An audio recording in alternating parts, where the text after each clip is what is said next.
Kita itu tidak bisa mengontrol orang lain untuk berbuat sesuatu pada diri kita, tidak bisa. Orang lain mau maki, mau kita nggak bisa mengontrol. Yang bisa kita kontrol adalah respon diri kita bagaimana. Ini sabar.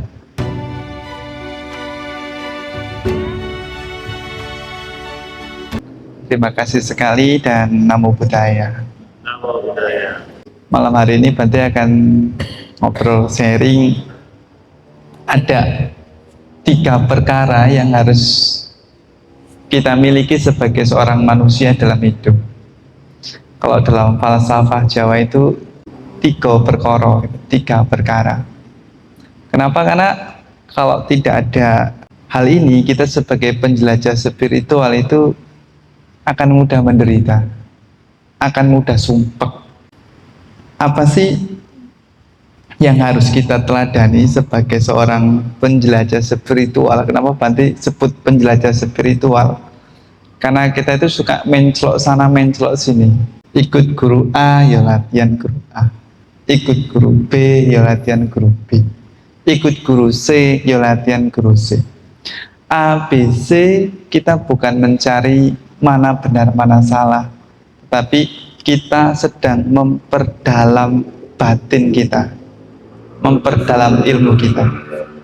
Makanya kita sebagai penjelajah spiritual mau kemanapun, dengan siapapun, dimanapun, dan dengan guru apapun, dengan metode apapun, ketika kita praktik dan menjelajahi batin kita, menjelajahi diri kita, ya spiritual kita akan tumbuh, batin kita akan tumbuh.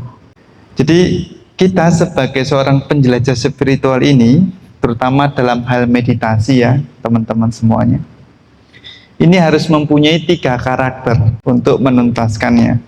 Apa 3 karakter? Kalau dalam orang Jawa itu lilo, nrimo, lan legowo. Kalau orang Jawa bilang lilo, trimo, lan legowo. Lilo itu apa? Lilo itu artinya itu kita belajar untuk rela. Kalau istilah itu, kalau guru Bante atau guru-guru yang lain bilang gini, lilo lamun kelangan ora getun. Jadi kita belajar rela namun tidak menyesal. Belajar rela namun tidak menyesal. Kan terkadang kita tuh pinginnya belajar rela tapi masih ada penyesalan.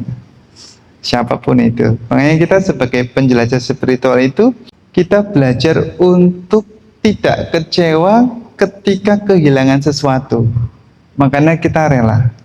Jadi teman-teman semuanya yang ada di sini ya, kalau teman-teman kan datang ke biara ini latihan bareng dengan Bante, sebenarnya teman-teman itu sudah kehilangan sesuatu loh. Ya entah itu kehilangan waktu, ini kan waktu-waktunya enak istirahat, ke Bante malah suruh duduk meditasi. Ini kan kita kehilangan sesuatu. Atau alah Bante lagi enak-enaknya nih jam sinetron loh nih, jam nonton drakor, drama Korea itu. Tapi kita harus kehilangan sesuatu tersebut. Kita belajar lilo, belajar untuk rela kalau kita kehilangan sesuatu. Ini penting. Kenapa? Karena kalau kita tidak bisa belajar rela ketika kehilangan sesuatu, ya kita akan menderita sendiri. Anda duduk di sini, sudah duduk di sini, waduh harusnya kan aku hari ini tuh ya enaknya itu kan tidur-tidur, mager-mager. Kok kenapa hidup kok malah dibuat susah, duduk aja itu. Akhirnya kita menderita sendiri. Jadi dalam hidup kita harus belajar untuk rela. Termasuk saya pribadi gitu. Saya pribadi itu apapun kalau sudah praktik ya harus ada yang kita terima, kita kehilangan. Sebagai contoh mungkin saya suka baca buku. Yang namanya lihat buku, kalau itu bagus pasti kepingin kebeli. Meskipun uang sedikit ya, tetapi tetap saya harus belajar untuk membeli buku supaya saya mau membaca buku. Ya memang saya akan kehilangan sesuatu, tetapi dengan saya membeli dan membaca buku tersebut, itu membawa nuansa batin yang lebih baik, cara berpikir yang lebih baik, cara pandang yang lebih baik. Ya kita kehilangan sesuatu. Bapak Ibu pun di sini sama. Ketika duduk meditasi itu banyak kehilangan ya, kehilangan waktu untuk istirahat, ngobrol dan sebagainya. Ketika sampai di sini Anda kehilangan banyak macam-macam. Kehilangan rasa nyaman berjalan, kehilangan rasa apapun itu. Tapi kita sebagai penjelajah spiritual, kita harus belajar rela. Belajar untuk tidak mudah kecewa itu. Karena yang namanya hidup pasti akan kehilangan. Siapa di sini yang nggak pernah kehilangan? Entah itu uang, entah itu handphone, entah itu kekasih, entah itu apapun itu pernah kehilangan. Bahkan saya jadi biku pun harus kehilangan loh, kehilangan rambut.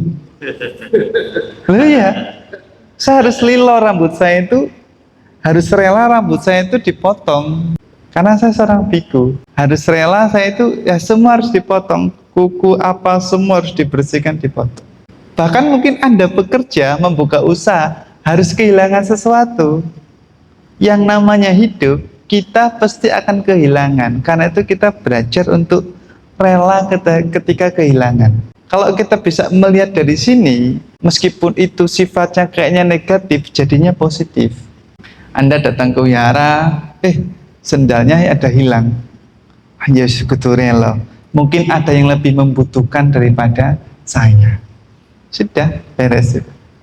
Ada yang lebih membutuhkan kan, kalau nggak ada yang lebih butuh nggak mungkin sendal kita diambil. Ada yang lebih butuh daripada kita. Jadi cara pandang ini merubah. Termasuk teman-teman duduk meditasi itu banyak kehilangan loh. Salah satunya apa?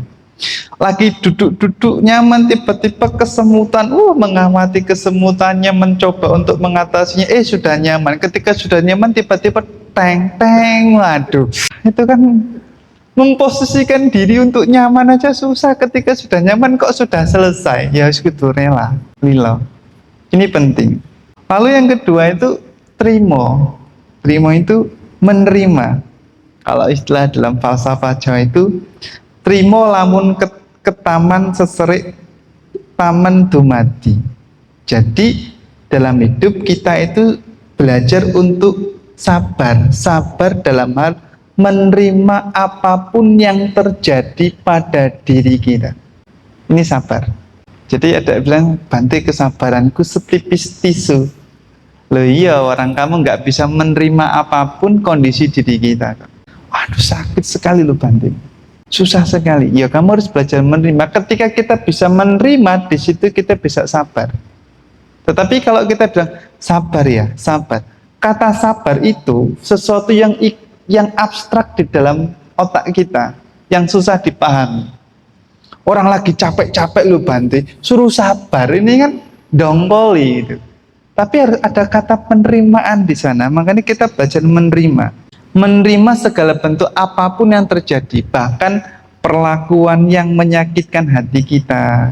Apapun itu. Karena ketika kita menempuh jalur yang berbeda dari yang lain, pasti ada saja loh ya, yang nggak cocok dengan diri kita, yang nggak cocok dengan apapun.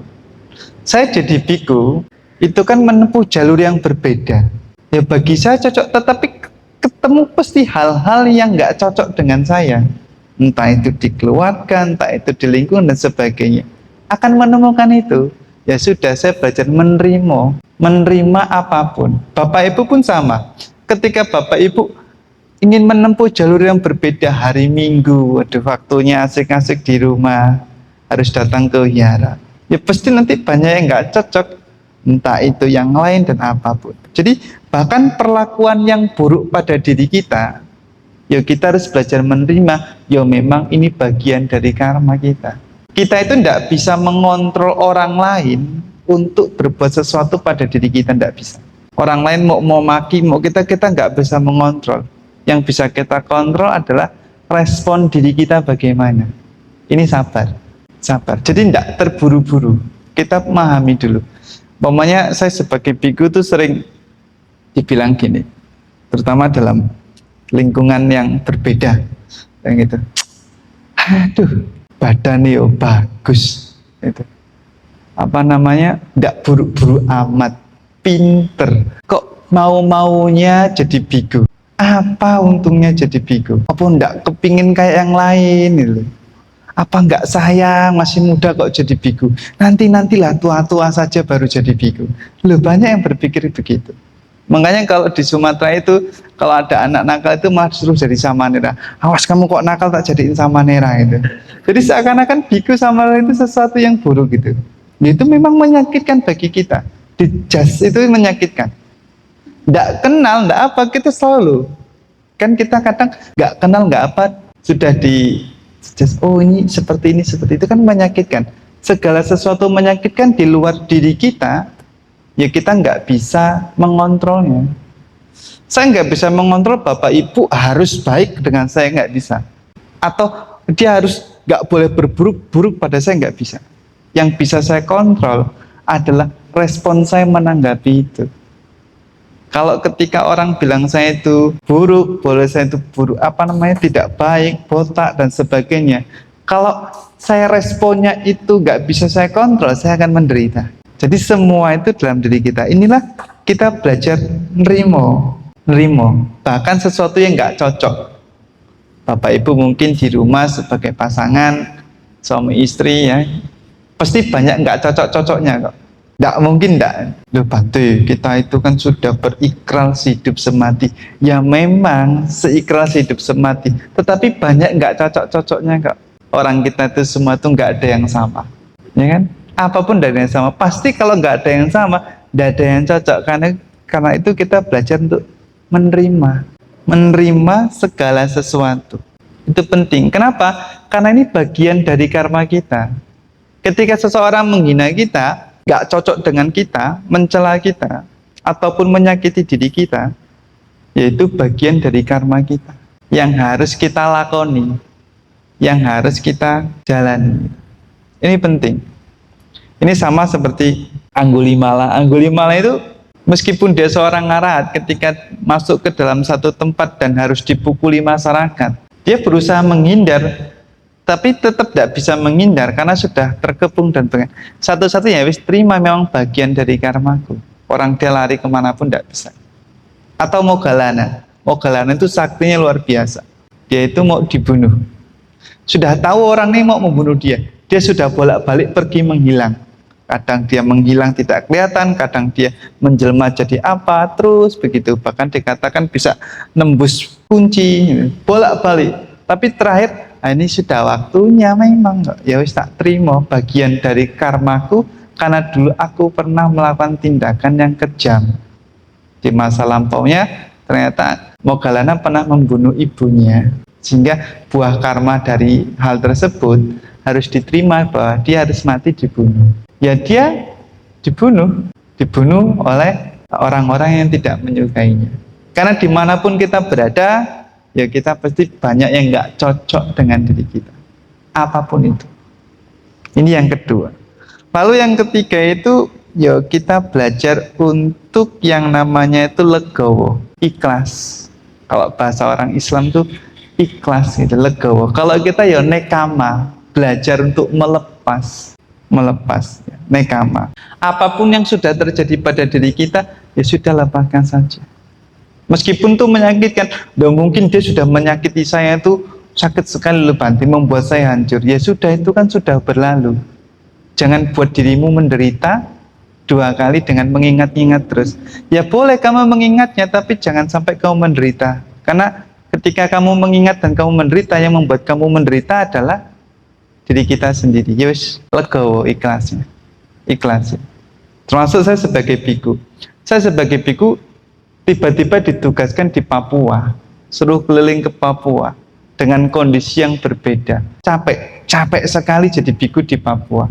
Tidak pernah ada waktu untuk tidak lelah di sini di Papua. Ya wis terima, memang harus ikhlas, memang bagian dari karma kita. Ya apapun yang terjadi, dan tidak semua cocok dengan saya. Jangan dikira semua biara itu cocok dengan saya. Tidak juga, ada beberapa yang tidak cocok. Ya itu alami. Ya sudah, belajar untuk melepas. Jangan dibawa sampai ke relung hati yang paling dalam. Itu akan menderita. Ini kita belajar. Jadi kita itu harus punya karakter ini. Ini karakter utama untuk menangani 3 perkara dalam hidup kita. 3 perkara. Apa 3 perkara dalam hidup kita? Kita itu suka sekali, tidak suka apabila orang tidak menyukai kita. Itu. Kita selalu menggantungkan hidup kita itu, bahagia kita itu kalau dipuji orang. Tapi kalau diuri-uri, dimarah-marah, kita nggak suka. Ini perkara kita. Perkara kita. Makanya kalau kita sedang kewihara, ya tergantung. Kalau kita kewihara ingin dipuji, ya pasti kita menderita. Kalau umpamanya diwihara diam-diam aja. Ketemu bantai tiba-tiba yang budaya, bantainya nggak denger, langsung dongkol. Bantainya itu sombong ya, nggak mau ini. Bisa menderita loh. Karena hidupnya, perkara hidupnya itu digantungin kepada orang lain. Padahal tidak semua orang itu dapat memuji kita. Ini perkara yang pertama.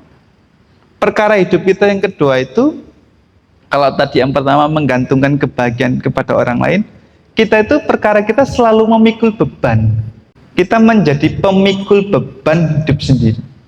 Apa pemikul beban itu? Sudah tahu ini menderita, sudah tahu ini tidak nyaman, karena merasa nggak enak, ya nggak apa-apa. Pernah nggak teman-teman susah untuk bilang tidak? Susah. Untuk bilang tidak, aku tuh nggak nyaman, tapi karena aku nggak enak dengan orang ini, nggak enak dengan bapak ini, nggak enak dengan dia keluargaku, dia bosku, dia iniku, karena nggak nyaman, nggak bisa bilang tidak. Ya sudah, kita lakukan. Akhirnya apa? Menderita sendiri. Kita membuat perkara kita membuat penderitaan untuk diri kita sendiri. Dalam hidup, ada kalanya kita harus belajar untuk bilang tidak. Ini penting. Karena perkara kita itu menjadi pemikul beban. Sudah nggak bisa bilang tidak, kita kerjakan, habis kerjakan ngeluh, wah ini nggak kira-kira nih ini dan itu. Kita banyak mengeluh akhirnya. Sebab kenapa? Padahal keluhan kita itu karena kita sendiri, bukan karena orang lain gitu. Ini perkara kita. Lalu yang ketiga, perkara kita yang ketiga itu, selain kita pemikul beban, kita juga selalu tidak bisa yang namanya itu, apa ya bahasa Indonesianya, kita itu tidak bisa untuk memahami diri kita sendiri, suka memaksakan. Sudah tahu capek, ya masih dikerjain terus, ya harusnya kamu istirahat. Tidak boleh, tidak. Makanya kalau dalam latihan Bante ada latihan, besok adalah hari terakhir ya, 21 hari latihan. Itu Bante selalu wanti-wanti, jangan berlomba dengan diri sendiri. Jangan terburu-buru untuk segera kamu masuk ke meditasi. Relax dulu badanmu, nyamankan dulu badanmu. Sebab kenapa? Kita itu selalu memaksakan diri kita sendiri. Sudah waktunya tidur, tapi ini belum selesai, tanggung Bante. Ngebut terus. Akhirnya apa? Badan kita rusak. Kita menderita sendiri. Kita itu selalu mengorbankan sesuatu yang sebenarnya tidak berfaedah, terutama mengorbankan badan kita sendiri. Sudah tahu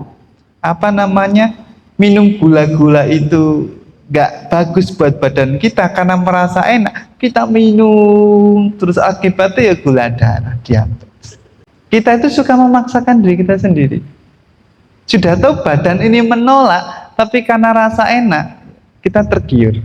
Berapa sering kita sakit karena tergiur rasa enak.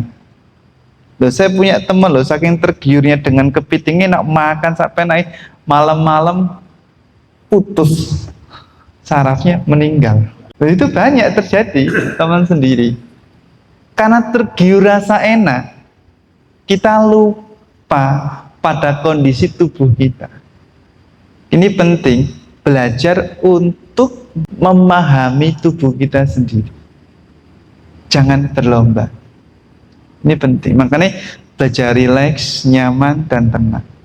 Teman-teman kalau yang ikut latihan Bante pasti sebagian kalau yang awal-awal tuh bingung, kok latihannya gini sih Bante. Nggak pernah ada serius-seriusnya. Terus justru kalau diseriusin kamu malah nantinya stres. Harus santai-santai. Loh ya.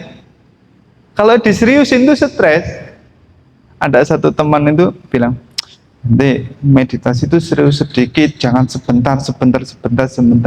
Ya sudah, nggak apa-apa. Ketika ikut retreat selama 10 hari lebih intensif di biara, duduknya 3 jam, langsung komplain, Bante yo kira-kira. Loh, kamu kemarin bilangnya saya nggak serius. Ketika kita latihan serius, kamu menderita sendiri. Kenapa? Karena nggak bisa paham dengan tubuh kita. Makanya kita belajar rileks. Banyak beberapa teman yang sudah latihan, ketika dia bisa menikmati apapun latihannya, sembuh. Dari testimoni, iya banyak sembuh. Ada kalau di latihan Bante itu, ada satu teman tuh bukan Buddha loh. Yang 21 ini ada beberapa teman, ada satu orang tuh bukan Buddha. Tapi kan nggak ada yang tahu dia bukan Buddha. Tapi dia mengikuti, yo atas silanya yo ikuti 8 sila loh, 8 sila. 8 silanya ikuti, latihannya ikuti, meditasinya intensif pagi sore. Dia meditasi, dia tetap ikuti dengan baik. Kenapa? Karena dia merasa, oh ini cocok dengan saya, nyaman. Saya nggak berlomba dengan diri saya nggak terburu-buru, gitu. Nggak terburu-buru. Ini penting. Nah, jadi kita itu yang sering membuat batin kita sumpek, yaitu kita selalu tidak rela kalau kehilangan sesuatu. Yang membuat pikiran kita kacau itu sumpek. Atau kita selalu tidak terima ketika ada sesuatu hal-hal yang mungkin tidak suka pada diri kita. Dan kita itu tidak bisa legowo, nggak bisa, ya sudah adanya seperti itu, gimana lagi, seperti itu. Ini penting, belajar untuk memahami diri kita. Itu yang pertama, belajar untuk lilo, trimo, legowo. Belajar untuk rela menerima dan belajar nekama melepas. Jangan jadi pemikul beban. Kalau enggak, hidup kita menderita. Apalagi menggantungkan kebahagiaan pada orang lain. Kan sekarang zamannya zaman fame, ya. Kalau hidupnya merasa bahagia kalau yang like banyak, kalau yang nonton banyak, kalau dislike, wah dia menderita. Kalau yang like banyak, merasa, ini yang paling bagus. Padahal tidak seperti itu. Tidak semua orang akan menyukai diri kita. Bahkan mungkin diri kita sendiri nggak suka loh pada diri kita. Ya kan, Bapak Ibu kan nggak semua suka pada diri Anda kan. Ketika berkaca, loh kok ada kerutan loh ya, itu tidak suka loh. Loh itu realitanya kan gitu. Loh kok ada uban loh, nggak suka itu. Dan sebagai apapun itu. Makanya di latihan kita ini penting untuk pemahaman pada diri, pemahaman pada tubuh, sehingga perkara-perkara hidup kita tidak akan membuat kita menderita. Karena penderitaan terbesar itu bukan karena orang lain, tapi karena diri kita sendiri. Itu mungkin sharing malam hari ini dari Bante. Terima kasih, selamat malam, Namo Buddhaya.